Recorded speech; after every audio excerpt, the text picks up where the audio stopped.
So now let's move on to another important scenario, which is contract agreement signing.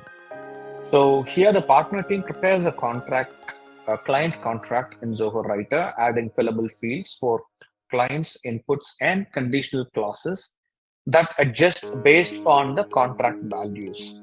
So the document is then shared with the client for their inputs, and internally, the team collaborates, reviews, and approves the contract with comments. So once this is finalized, the contract is signed digitally, ensuring compliance, accuracy, and also faster onboarding process is done. So can you show us a quick demo on this contract agreement process?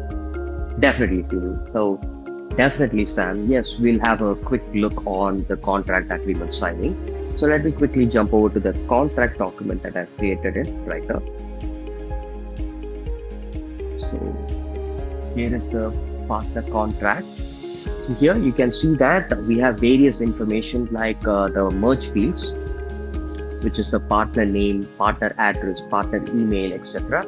And we also have the customer information like customer name, customer's address, etc. And furthermore, we have a table which contains the implemented services current rate and the proposed rate. And under final agreed rate, we have a fillable field. So using this fillable field, what we are going to do is we are going to make sure that we are negotiating this with the customers. So we'll be able to share this document with the customer and we'll be able to negotiate the terms according to our preference. So in order to negotiate, let me show you what we can do. And here you can further see that I have also added an if else.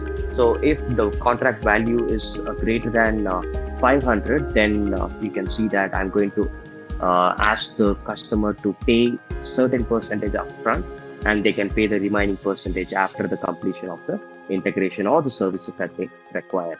Whereas if it is lesser than 500, then what I'm going to do is I'm just going to ask the customer to directly pay the amount using the payment cycle and the payment method. And not only that, there is also a late payment for late payment interest per month. So these are the values that I have configured and I've used conditions. And not only that, I have also added signature fields in this document since it's an agreement. So a contract agreement typically requires a signature to bind legally. So we have added a signature field as well. So now, once this configuration is done, what we have to do is just go ahead and run the merge. So once you run the merge, you will be able to get a document like this. So this is the document. So here you can see that we have the client information, that is the partner company, the customer company information, and by scrolling down, we'll be able to see the current rate, proposed rate, and the final agreed rate. So all these information are available. And similarly, these fillable fields are going to be entered by the customers. So for that, what we are going to do is we are going to go to the review tab. So by going to the review tab and under the review tab, you'll find an option called track changes. So just enable this option. And what you have to do is you have to share the document to the customer. So while sharing, you can make use of this option called edit field valued access.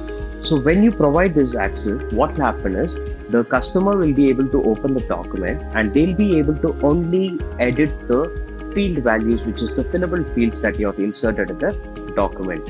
And also, since we have enabled track changes, even if they add content into the final agreed rate, only when you agree, you'll be able to accept the final contract. So let me show you how it works.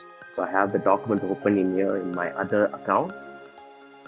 So this is, let's say this is the customer's account, and here I have the option to add the agreed upon rate. So here, let's say I'm adding, so the current rate is $12 and the proposed rate is 10. So let's just say I want $8. So I've added 8, and here let's say its proposed rate is 7, but I want only $5.